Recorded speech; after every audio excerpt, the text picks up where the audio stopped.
रक्षा मंत्री राजनाथ सिंह मंगलवार को राजस्थान के उदयपुर पहुंचे। वह यहां पन्ना धाय उद्यान और प्रतिमा का लोकार्पण करने के लिए आए थे। कार्यक्रम को संबोधित करते हुए रक्षा मंत्री राजनाथ सिंह ने कहा कि भारत अब दुनिया का ताकतवर देश बन गया है। उन्होंने कहा कि प्रधानमंत्री नरेंद्र मोदी के कहने पर रूस के राष्ट्रपति व्लादिमीर पुतिन और यूक्रेन के राष्ट्रपति जेलेंस्की ने दोनों देशों के बीच चल रहा युद्ध कुछ घंटे के लिए रोक दिया था। इस बीच हमने 22,000 से ज़्यादा भारतीय छात्रों को वहां से बाहर निकाला था। वहीं देश की सुरक्षा के मुद्दे पर राजनाथ सिंह ने कहा कि हमारी सरकार देश का स्वाभिमान कभी झुकने नहीं देगी। उन्होंने कहा कि हम सिर्फ भारत में ही रहने वाले लोगों की चिंता नहीं करते हैं, बल्कि हम उन भारतीयों की भी चिंता करते हैं जो दूसरे देशों में रह रहे हैं।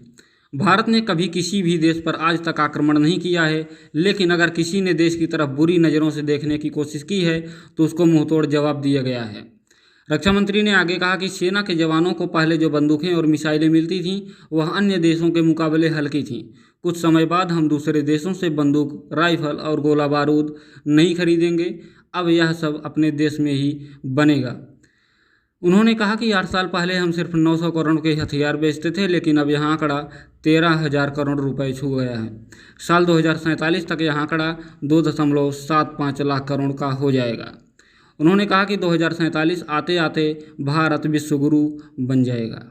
आपको बता दें कि इससे पहले रक्षा मंत्री राजनाथ सिंह ने पन्ना धाय उद्यान और पन्ना धाय की 9.6 फीट ऊंची प्रतिमा का लोकार्पण किया।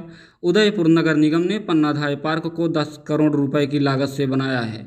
पन्ना धाय को याद करते हुए रक्षा मंत्री राजनाथ सिंह ने कहा कि पन्ना धाय ने कभी इसकी चिंता नहीं की कि वह समाज में कुमाता कहलाएंगी, क्योंकि मेवाड़ साम्राज्य सुरक्षित रहे, यही उनका लक्ष्य था। इस लक्ष्य को पूरा करने के लिए उन्होंने कुमाता होने के कलंक को भी बर्दाश्त किया। Bureau report, Nitul talk India.